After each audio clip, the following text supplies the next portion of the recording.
வரவேண்டும் நீயே சாயி பாபா, வரம் வேண்டினோமே சாயி பாபா. ஓம் சாயிராம்.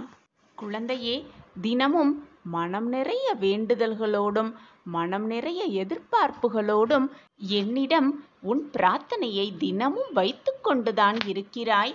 உன் மனதில் 1000 வலி இருந்த போதிலும் 1000 சோகம் இருந்த போதிலும் என் வலியை துடைக்க என் சாயப்பா வருவார், என் விதியை மாற்ற என் அப்பா வருவார் என்ற நம்பிக்கையோடு காத்திருந்தாயல்லவா? உன் நம்பிக்கை வீண் போகவில்லை குழந்தையே. உன் நீண்ட நாள் பிரார்த்தனை நிறைவேறப் போகிறது. உனக்கான நல்ல செய்தி வந்துள்ளது என் குழந்தையே. இன்று இரவுக்குள் அதி அற்புதமான ஒரு அறிகுறி உனக்கு புரியும். இதை முழுவதுமாக கேட்டுப்பார். அது உனக்கு மட்டுமே புரியும் ரகசியம். எப்பொழுதுமே உன் சாயப்பா மீது நம்பிக்கையாகவும் பொறுமையாகவும் காத்திருந்த உன்னை நான் எப்படி கைவிடுவேன் என்று நீ யோசித்தாய்? உன் வாழ்க்கையையும் உன் வழியையும் வெற்றி அடைய செய்வதற்காகவே உன் சாயப்பா உன் இல்லம் நோக்கி வந்திருக்கிறேன். அதற்காகவே என் கண்கள் உன்னை எப்பொழுதும் பார்த்து கொண்டே இருக்கிறது. பெரும் மகிழ்ச்சியடைந்து நீ துள்ளி எழப்போகிறாய். பொறுத்திருந்து பார், எல்லாம் உனக்கு சாதகமாகவே முடியப் போகிறது. உன் நீண்ட நாள் பிரார்த்தனையை நிறைவேற்றி கொடுத்து உன்னை சந்தோஷக் கடலில் எனவே என் குழந்தையே, தைரியமாக இரு. தன்னம்பிக்கை மட்டுமே உன் மனதில் இருந்தால் போதும், அனைத்தையும் சாதித்து விடலாம் இந்த உலகத்தில். உனக்கு துணையாக அப்பா இருக்கும் பொழுது வீணாக எதற்குமே பயப்படாதே, குழம்பாதே, குழம்பி தவிக்காதே, கண்ணீர் சிந்தாதே. இதுநாள் வரை நீ பெற்ற தோல்வியில் எதையும் இழக்கவில்லை. நீ இழந்தது அனைத்தும் உனக்கு நன்மைக்காகவே இழந்திருக்கிறாய் என்பதை தீர்க்கமாக நம்பு. உனக்கு நல்லது கிடைக்கும் பொழுதும் நடக்கும் பொழுதும் உனக்கே புரியும், இழந்தது ஒருவித நன்மைக்காகத்தான் என்பது. அப்பொழுது உன் மனதிற்கு அதை ஏற்றுக்கொள்ளும். அதை உணர்ந்து கொள்ளும் தருணத்தையும் நான் உனக்கு எதிர்காட்டுவேன். நீ இழந்தது நீ வெற்றி அடைவதற்கான நல்ல வாய்ப்பை, அறிகுறியை உனக்கு கொடுத்துவிட்டுதான் சென்றிருக்கிறது என்பதை உணர்ந்து கொள் என் குழந்தையே. என்னுடைய சாய் பிள்ளைகள் பல பேர் இப்பொழுது வேண்டாத விஷயத்திற்கு கூட கோபப்படுவதை நான் பார்த்து கொண்டுதான் இருக்கிறேன். நீங்கள் கோபப்படுவதால் உங்களுடைய எதிரிதான் வெற்றி பெறுவார் என்பதை மறந்துவிட்டு கோபப்பட்டு கொண்டே இருக்கிறீர்கள். கோபத்தால் எதுவுமே சாதிக்கவே முடியாது. எனவே கோபத்தை விட்டுவிடு. தைரியத்தை மனதில் வளர்த்துக்கொள். நம்பிக்கையை மனதில் வளர்த்துக்கொள். நிச்சயமாக வாழ்க்கையில் வெற்றி என்னும் கனியை நிரந்தரமாக பிடித்து விடலாம். நல்லது எப்பொழுதுமே மனதில் நினைத்து கொண்டே இருக்க வேண்டும். எப்படி வாழ வேண்டும், எவ்வளவு மகிழ்ச்சியாக வாழ வேண்டுமோ அந்த ஒரு எண்ணத்தை மனதிற்குள் எண்ணிக்கொண்டே இருக்க வேண்டும். நம் எண்ணம் போல் உன் வாழ்வும் மகிழ்ச்சிகரமாகவே மாறும். அந்த மாற்றத்தை நான் என் பிரியமான கண்மணிக்காக செய்தே தீருவேன். எப்பொழுதுமே சரி எது, தவறு எது, உன்னை சுற்றி இருப்பவர்கள் நல்லவர்களா தீயவர்களா என்று ஆராய்ந்து அதன்படி வாழ கற்றுக்கொள்.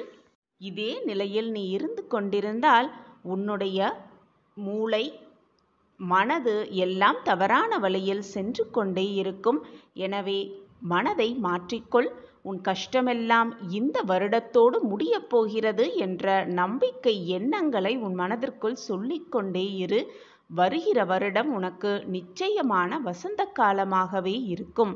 என் ஆசிர்வாதம் எப்பொழுதும் உனக்கு இருக்கும் பொழுது வீணாக மனதை குழப்பிக் கொள்ளாதே. உன் கண்ணில் எப்பொழுது கண்ணீர் வந்தாலும் அதை துடைத்து உன் கஷ்டம் போக்க உன் சாயப்பா வருவேன். நிச்சயமாக வருவேன். எல்லாம் நன்மைக்கே. விரைவில் புதிய மாற்றங்கள் உன் வாழ்வில் நிகழ்பெறும். காத்து கொண்டிரு. உனக்கு பிடித்த ஒன்றை நான் தரப்போகிறேன். இது நிச்சயமான உண்மை. உனக்கு துணையாக உன் சாய் தேவா எப்பொழுதும் இருந்து கொண்டுதான் இருப்பேன். என் பார்வை உன் மீது எப்பொழுதும் உள்ளது என் குழந்தையே. எப்பொழுதுமே எந்த சூழ்நிலையிலும் உன்னுடைய பாதையை பற்றிய பயம் கொள்ளாதே. உனக்கு துணையாக அப்பா இருக்கிறேன். சாயி நாம மகிமை பாபாவின் நாமத்தை ஆத்மார்த்தமாக உச்சரிப்பதால் என்ன நன்மைகள் ஏற்படும் என்பதை சற்று விளக்கமாகவே கூறுகிறேன் கேள் குழந்தையே. எவன் ஒருவன் என் நாமத்தை அன்புடன் உச்சரிக்கிறானோ நான் அவனுடைய ஆசைகளை பூர்த்தி செய்து அவருடைய பக்தியை அதிகப்படுத்துவேன். இது நிச்சயமான உண்மை. என் வாழ்க்கையையும் செயல்களையும் ஊக்கமுடன் இசையாக பாடுவாயின் அவனுக்கு முன்னும் பின்னும் எல்லா திக்குகளும் சூழ்ந்தே இருப்பேன். என்னிடம் உள்ளத்தையும் உயிரையும் ஒப்புவித்த அடியார்கள் இந்த நிகழ்ச்சிகளை கேட்டதும் இயற்கையிலேயே மகிழ்வு அடைவார்கள்.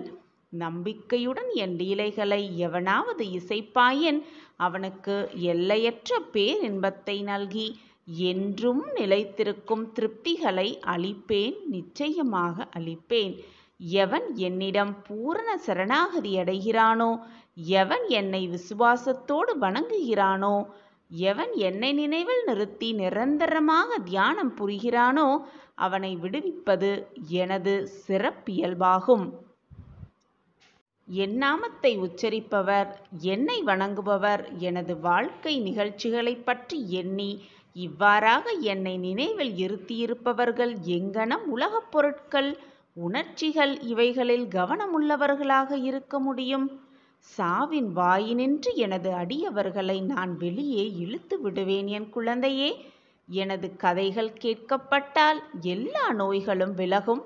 எனது கதைகளை மகிழ்ச்சியுடன் கேட்டு அவற்றை எண்ணி தியானம் செய்து கிரகித்து கொள்ளுங்கள். இதுவே மகிழ்ச்சிக்கும் திருப்திக்குமான மார்க்கமாகவே இருக்கும். என் அடியவர்களின் பெருமையும் அகம்பாவமும் அற்றுவிடும். கேட்பவரின் மனம் அமைதிப்படுத்தப்படும். அன்றியும் இது இதயபூர்வமும் முழுமையுமான பக்தியாயிருப்பின் மனம் உச்ச உணர்ச்சியுடன் ஒன்றாகிவிடும். சாயி சாயி என்று சாதாரணமாக ஞாபகம் மூட்டிக்கொள்வதே பேசுவதில் கேட்பதில் உள்ள பாவங்களை தீர்க்கும். நாமத்தை உச்சரித்து கொண்டே இருப்போமானால் என்னென்ன பலன்கள் பார்த்தீர்களா? ஆசைகள் பூர்த்தி செய்யப்படுகின்றன, பக்தி அதிகமாக ஆகுகிறது, மகிழ்ச்சி பல மடங்கு பெருகிக் கொண்டே இருக்கிறது. குழந்தையே, ஆபத்தில் உதவுபவனே உன் சாயப்பா. பாபா எல்லா திசைகளிலும் முன்னும் பின்னும் சூழ்ந்து இருக்கிறார். எல்லையற்ற பேரின்பத்தை அள்ளி அள்ளி தருகிறார். செய்த பாவங்கள் விடுவிக்கப்படுகின்றன. சாவின் விளிம்பிலிருந்து வெளியே இழுத்து விடப்படுகிறோம். நோய்கள் குணமாகின்றன. அகம்பாவம் அகற்றப்படுகிறது. மனம் அமைதியாகிறது. உணர்ச்சிகள் ஒன்றாகி விடுகின்றன. சாயி சாயி என்று நினைவூட்டினாலே எல்லா பாவங்களும் தீர்க்கப்படுகின்றன. சாயி இருக்க பயமேன்?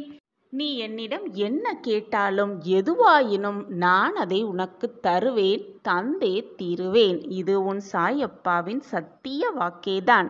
என் வாக்கு என்றாவது பொய்த்ததுண்டா குழந்தையே? உன்னுடைய அப்பா, தகப்பன், தாய் நான் தானே. உன் மனதிற்கு என்ன வேண்டுமோ, உனக்கு என்ன ஆசையோ அனைத்தையும் என்னிடம் சொல்லிவிடு. என் பாதத்தில் சரணடைந்து விடு. நான் உனக்கு வேண்டியதை அள்ளி அள்ளி தருவேன். நான் உன்னுடைய அப்பாதானே.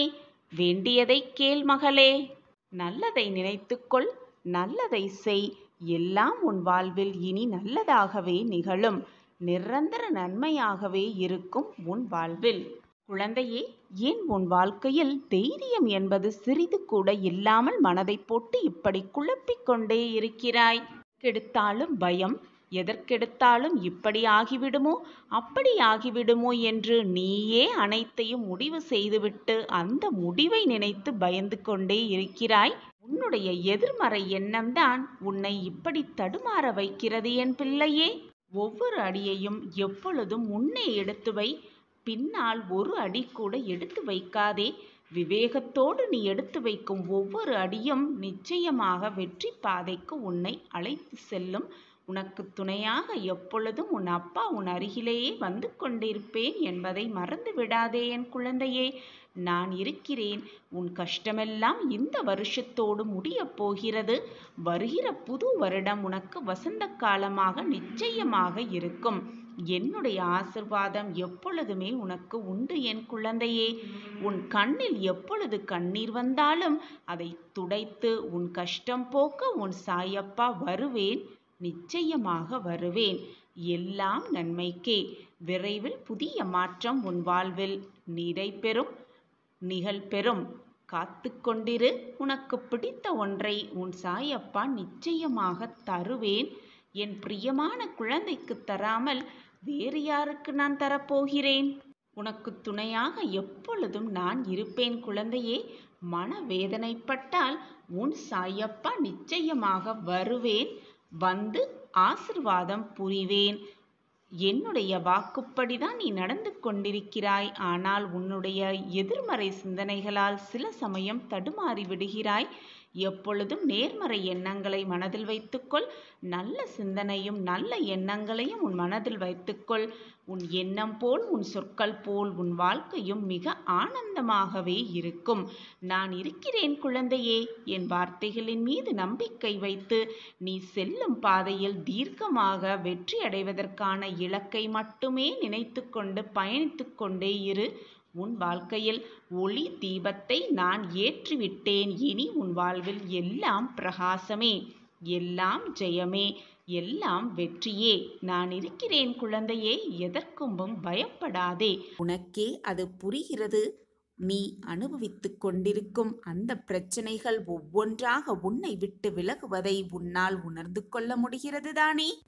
இந்த உலகத்தில் எது மாறினாலும் மாறாவிட்டாலும், எது நகன்றாலும், எது உன்னை விட்டு விலகினாலும், உன் அப்பாவாகிய இந்த துவாரகா மாயியின் உன் சாயப்பா எப்பொழுதும் உன்னை விட்டு அகலமாட்டேன், உன்னை விட்டு நீங்க மாட்டேன். இது உன் சாயப்பாவின் சத்திய வாக்குதான். எது வந்தாலும் சாயி சாயி என்று உன் அப்பாவின் நாமத்தை மட்டுமே உச்சரித்துக் கொண்டிருக்கும் உன் வாயால் என்னால் எதுவுமே செய்ய முடியாது. உன்னை கடிந்து பேசவும் முடியாது. உனக்கு தேவையானது அனைத்தையும் எந்த நேரத்தில் எப்படி கொடுக்க வேண்டும் என்பதை நான் யோசித்து யோசித்து கொடுத்து கொண்டுதான் இருக்கிறேன். எப்பொழுது சாயி என்று என்னிடம் வந்து நீ சரணடைந்தாயோ, என்னிடம் வந்து அனைத்தையும் சொல்லிவிட்டாயோ, அந்த நொடியிலிருந்து உனக்கு தேவையானதை அனைத்தையும், உன் வாழ்விற்கு தேவையான அனைத்தையும் நான் வாரி வாரி வழங்கி கொண்டுதான் இருப்பேன் பிள்ளையே. மனதை போட்டு தேவையில்லாமல் குழப்பிக் கொள்ளாதே. இதுதான் நம் வாழ்வில் நடக்கும், இப்படித்தான் நம் வாழ்வு இருக்கும் என்று நீ நினைத்து கொண்டிருப்பதை ஒரே நொடியில் மாற்றியமைக்கும் வல்லமை உன் அப்பாவிடம் இருக்கும் பொழுது தேவையில்லாத பயமோ குழப்பமோ உனக்கு வேண்டவே வேண்டாம். நான் உனக்கு அதிசயத்தையும் அற்புதத்தையும் நிகழ்த்துவேன். உனக்கான புதிய வழியை உருவாக்கியே தீருவேன் என்று நான் சத்திய வாக்கு உனக்கு கொடுக்கிறேன். என் வாக்கு என்றுமே தவறியதே இல்லை. உனக்கு ஒரு நல்ல செய்தியை, மிகப்பெரிய கோரிக்கையை நிறைவேற்றுவதற்கான அத்தனை வேலைகளையும் நான் செய்து கொண்டிருக்கிறேன். நீ போராடும் விஷயத்தை ஒரு அதிசயத்தில் முடிப்பதற்காக நான் அத்தனை வழிகளையும் தேடி தேடி ஆராய்ந்து கொண்டிருக்கிறேன். உன் வருங்காலத்தை நல்ல முறையில் நான் உருவாக்கி தருகிறேன் குழந்தையே. ஆம் பிள்ளையே, மிகப்பெரிய மாற்றம் ஏற்பட போகிறது. உன் வாழ்வில் மிகப்பெரிய மாற்றம் ஏற்படத்தான் போகிறது. உன் விதி மாறும் தருவாயில்தான் நீ இப்பொழுது இருந்து கொண்டிருக்கிறாய். உன் கஷ்டகால விதியை மாற்றி எழுத உன் சாயப்பா நான் தீர்மானம் செய்துவிட்டேன். உனக்கு அதிர்ஷ்டம் இருந்தால் கண்டிப்பாக அது உன் கண்களுக்கு தெரியும்படியே எல்லாமே மாறும். உன் விதியை நான் மாற்றி எழுதுகிறேன் பிள்ளையே. சில முக்கியமான முடிவுகள் எடுக்கும் நேரத்தில்தான் நீ இப்பொழுது இருந்து கொண்டிருக்கிறாய். தீர்க்கமாக முடிவை எடுத்துவிடு. உனக்கு என்ன கிடைக்க வேண்டுமோ, எது நடக்க வேண்டுமோ எல்லாமே கூடிய விரைவில் உனக்கு சாதகமாக நடக்கும்படி, நிகழும்படி நான் பார்த்து பார்த்து செய்து கொண்டுதான் இருக்கிறேன்.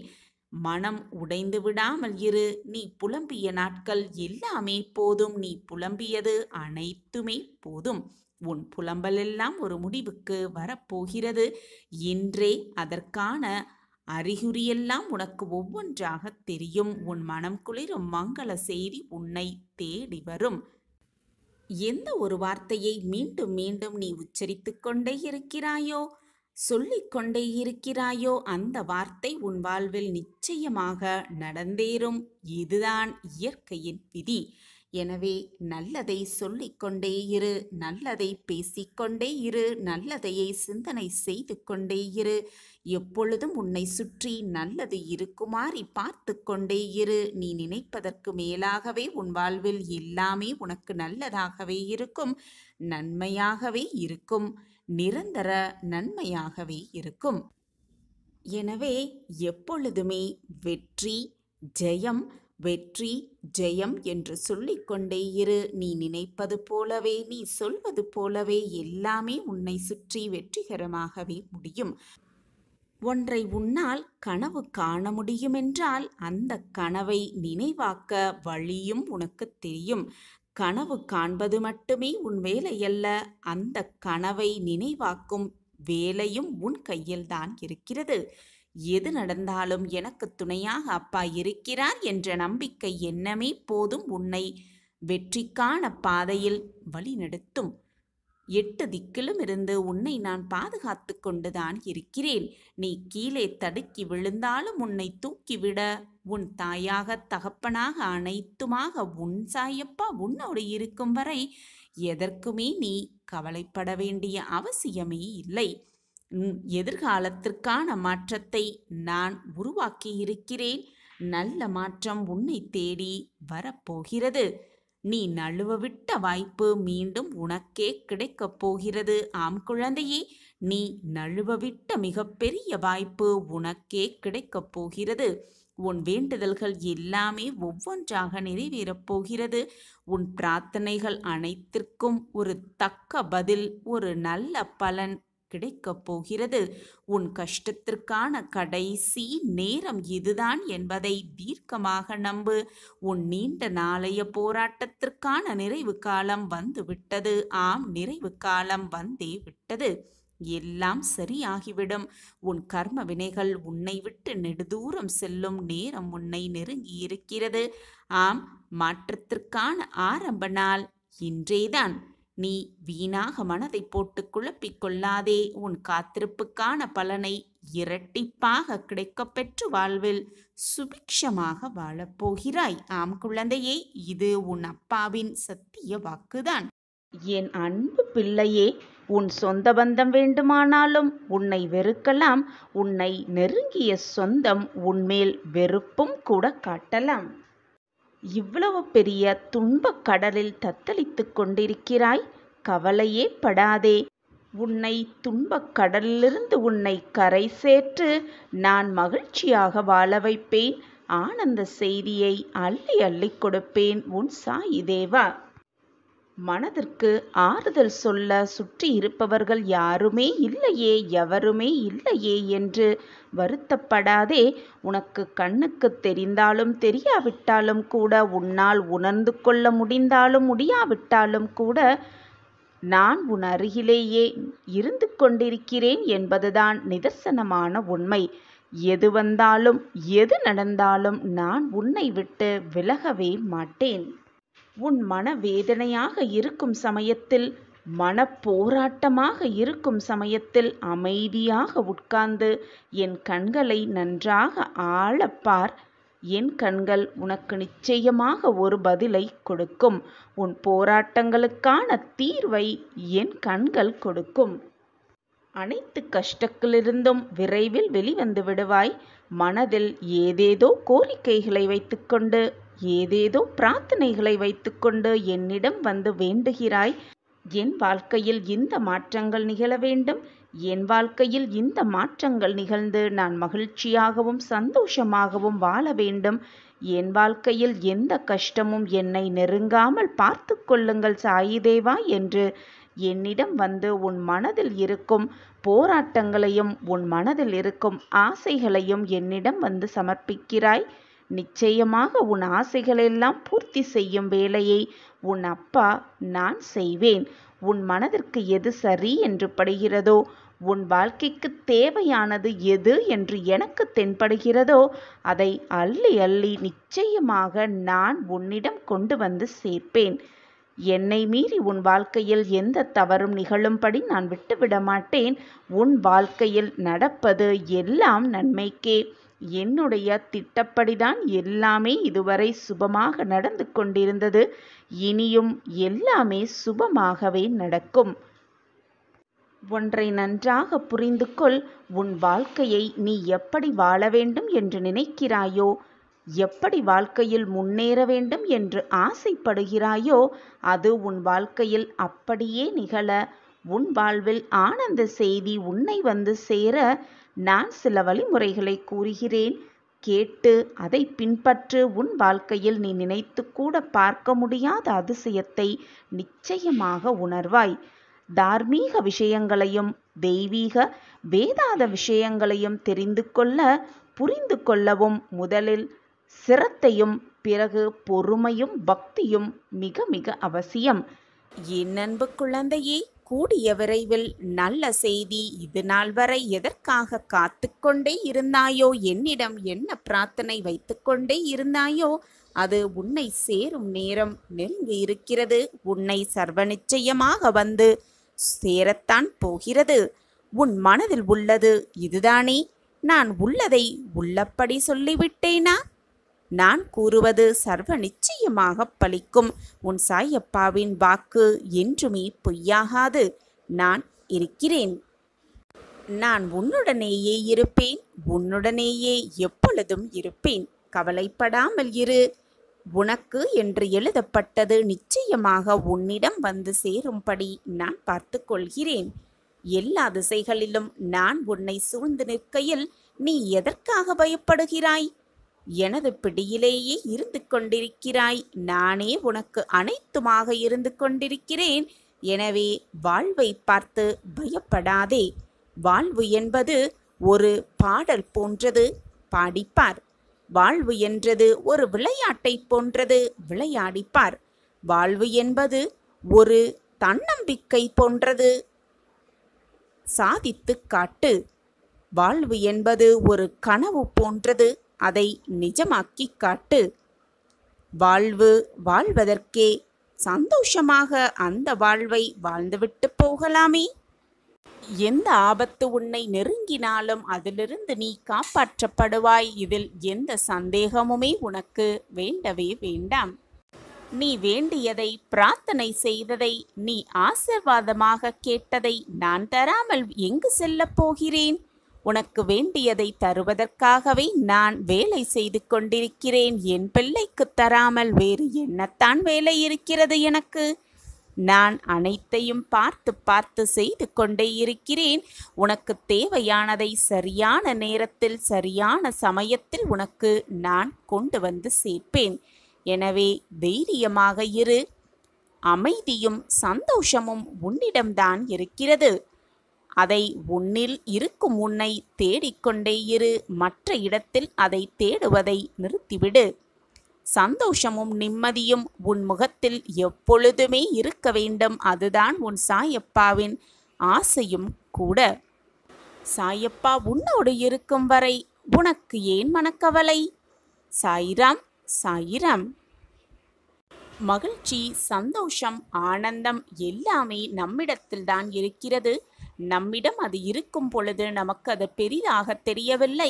நம்மிடமிருந்து அது சென்று விட்டால் மீண்டும் அது நம்மிடம் வந்து சேரும் பொழுது அளவில்லாத ஆனந்தமும் மகிழ்ச்சியும் நம்மிடம் வந்து சேரும் என்பது உண்மையிலும் உண்மை. ஒரு ஊர்ல ஒரு பெரிய கோடீஸ்வரர் வாழ்ந்து வந்தார். அவனிடம் இல்லாத விஷயங்களே இல்லை. அத்தனையும் அளவுக்கு அதிகமாக கொட்டி கிடந்தது அந்த கோடீஸ்வரரிடத்தில். ஆனால் சந்தோஷமும் நிம்மதியும் தான் இல்லவே இல்லாமல் தவித்து கொண்டிருந்தார் அந்த கோடீஸ்வரர். சரி, உள்ளூர்ல தான் சந்தோஷம் கிடைக்கவே இல்லை. வெளியூரில் விதவிதமான நாடுகளுக்கு போனால் கிடைக்கும் என்று தேடி தேடி போனான். ஆனால் நிம்மதி கிடைத்த பாடே இல்லை. மனதிற்குள் எப்பவுமே ஒரு விதமான பரபரப்பு. எந்த ஊருக்கு போனாலும் அடுத்த நாளே வீட்டில் என்ன வேலை வந்து விட்டதோ என்று பதற்றமாக வீட்டிற்கு வந்து விடுவான். என்ன செய்தாலும் அவரால் நிம்மதியாகவும் சந்தோஷமாகவும் வாழவே முடியவில்லை. போதும் இந்த வாழ்க்கையை இப்படி பரபரப்பாகவும் நிம்மதி இல்லாமலும் வாழ்வது வீண் என்ற நிலைமையில் துறவரத்தில் இறங்கி சந்நியாசியாக போய்விடலாம் என்று நினைத்து கொண்டு அமைதி கிடைக்கும் என்று யாரோ சொல்ல கேட்டு அவரும் துறவரத்தில் இறங்கினான். உடனே அவன் தன் வீட்டிலிருந்த தங்கம், வைரம், வைடூரியம், அனைத்து விதமான பணம் அனைத்தையும் ஒரு மூட்டையாக கட்டி எடுத்துக்கொண்டு ஒரு துறவியை பார்க்க போனார் அந்த கோடீஸ்வரர். அப்போது துறவி ஒருத்தர் மரத்தடியில் உட்கார்ந்திருந்தார். அதை பார்த்த அந்த கோடீஸ்வரன் அந்த மூட்டையை துறவியின் காலடியில் வைத்துவிட்டு, குருவே, இதோ என்னுடைய மொத்த சொத்தும் இதில் இருக்கிறது. இனி இவை அனைத்துமே எனக்கு வேண்டாம். எனக்கு அமைதியும் சந்தோஷமும் தான் வேண்டும். அடுத்து நான் என்ன செய்ய வேண்டும் என்று சொல்லுங்கள் என்று சொல்லி பணிவன்போடு அந்த துறவியின் முன்பாக நின்றார் அந்த கோடீஸ்வரன். அனைத்தையும் பார்த்த துறவி, அனைத்தையும் கேட்ட துறவி உடனே அந்த மூட்டையை வேகமாக பிரித்து பார்த்தார். அதில் தங்கம், வைரூடியங்களும் கட்டுக்கட்டாக பணமும் இருந்தது. உடனே துறவி அந்த மூட்டையை கட்டி தலையில் வைத்துக்கொண்டு ஒரே ஓட்டமாக ஓட ஆரம்பித்தார். அதை பார்த்ததும் கோடீஸ்வரனுக்கு இன்னும் அதிர்ச்சி. பொய்யாக துறவி வேஷம் போட்டும் கொண்டிருக்கும் இவருக்கு முன்பாக இந்த மூட்டையை வைத்துவிட்டோமே என்று எண்ணி துறவியை ஓட்டமாக ஓடி பிடித்துவிடலாம் என்று ஓட ஆரம்பித்தார் அந்த கோடீஸ்வரர். துறவியின் ஓட்டத்திற்கு செல்வந்தனால் ஈடு கொடுக்கவே முடியவில்லை. துறவி அனைத்து சந்துகளிலும் சர்வசாதாரணமாக ஓட ஆரம்பித்தார். தாவி குதித்தார். ஆனால் கோடீஸ்வரனால் ஒண்ணுமே பண்ண முடியவில்லை. ஆனால் துறவி எல்லா தெருக்களையும் ஓடி முடித்து கடைசியில் அதே மரத்தடிக்கு வந்து நின்றார். அந்த கோடீஸ்வரனை பார்த்தார். என்ன கோடீஸ்வரரே, பயந்து விட்டாயா என்று சந்தோஷமாகவே கேட்டார். இதோ இந்தா உன் சொத்து மூட்டை, நீயே வைத்துக்கொள் என்று திரும்பி கொடுத்தார். அந்த மூட்டை கையில் வந்ததும் கோடீஸ்வரன் அடைந்த சந்தோஷத்திற்கு அளவே இல்லை. ஆனந்தத்தில் துள்ளி குதித்தார். ஒரே குதூகலமாக இருந்தார். முகமெல்லாம் சிரிப்பு தாண்டவமாடியது. இப்போது அந்த துறவி கேட்டார், என்னப்பா, புதுசா உன் முகத்தில் ஆனந்தத்தை நான் பார்க்கிறேன். இதற்கு முன்னாடி இப்படி செல்வமெல்லாம் எங்கே இருந்தது? உன்னுடையதானே அனைத்தும் இருந்தது. ஆனால் அப்பொழுது உன்கிட்ட இந்த மகிழ்ச்சி இல்லையே. ஆனால் இப்பொழுது உன் முகத்தில் சந்தோஷம் தாண்டவமாடுகிறதே, என்ன சங்கதி என்று சந்தோஷமாகவே கேட்டார். சந்தோஷமாகவே கேட்டுவிட்டு சற்றென்று திரும்பி பார்க்காமல் நடக்க ஆரம்பித்தார் துறவி. எல்லாம் புரிந்து தெளிவோடு வீடு திரும்பினார் செல்வந்தர். அனைத்துமே நம்மிடம்தான் இருக்கிறது. சந்தோஷம், நிம்மதி, ஆனந்தம் எல்லாம் நம்மிடம் இருக்கும் பொழுது அதை தேடி தேடி நாம் வெளியே அலைந்து கொண்டிருப்பதால் எந்த பயனுமே இல்லை. நிம்மதி, சந்தோஷம், ஆனந்தம் நம்மிடம் இருக்கும் பொழுது நாம் மற்ற இடத்தில் தேடுவதால் என்ன பயன் கிடைத்துவிடப் போகிறது? மனதை நிம்மதியாக வைத்து கொண்டாலே போதும். ஆனந்தம், சந்தோஷம், நிம்மதி எல்லாமே ஒவ்வொன்றாக நம்மிடமே வந்து சேரும், நம்மிடமே நிலைத்து இருக்கும். நம் சாயப்பா நம்மோடு இருக்கும்போது நாம் எதற்காக பயப்பட வேண்டும்? நமக்கு என்று எழுதப்பட்டது நிச்சயமாக பாபா நம்மிடம் வந்து கொடுப்பார் என்ற நம்பிக்கையோடு இருக்கலாம். வாழ்வில் நிம்மதியாகவும் சந்தோஷமாகவும் வாழலாம்.